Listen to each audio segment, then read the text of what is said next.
Formula ఈ car race కేసులో HMDA మాజీ చీఫ్ ఇంజనీర్ బిఎల్ఎన్ రెడ్డి రెండో రోజు ఏసీబీ కార్యాలయానికి హాజరయ్యారు.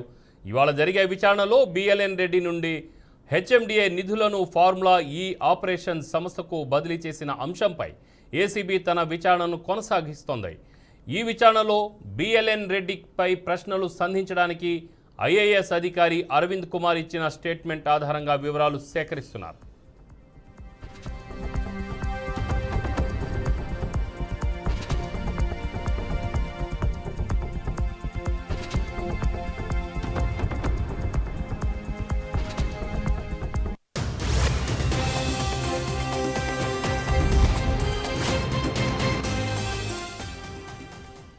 బిఎల్ఎన్ రెడ్డిని ఈడీ అధికారులు గత బుధవారం 8 గంటల పాటు విచారించారు.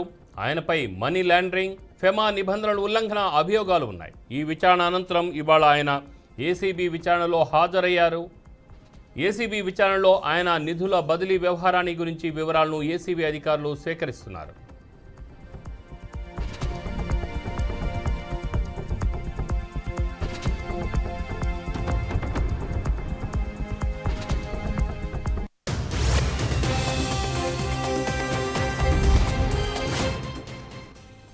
అయితే హెచ్ఎండిఏ నుంచి ట్రాన్స్ఫర్ చేసిన 45,71 లక్షల రూపాయలు పెనాల్టీగా ఐటీ శాఖకు చెల్లించిన 8 కోట్లు కలిపి మొత్తం 54 కోట్ల రూపాయల లావాదేవీలకు సంబంధించి వివరాలను రాబట్టనున్నారు. ఈ క్రమంలో ఏసీబీ అధికారులు ఆయన స్టేట్మెంట్ను రికార్డ్ చేయనున్నారు. ఫార్ములా ఈ కార్ రేసు అనుమతుల వ్యవహారాలు, ఎవరి ఆదేశాలతో నిధుల కోసం ఫైల్ మూవ్ చేశారు, అప్పటి మంత్రి కేటీఆర్ ఆదేశాలతో పాటు నిబంధనలకు విరుద్ధంగా ఎందుకు వ్యవహరించాల్సి వచ్చిందనే అంశాలపై ఏసీబీ అధికారులు బిఎల్ఎన్ రెడ్డిని ప్రశ్నించే అవకాశం ఉంది.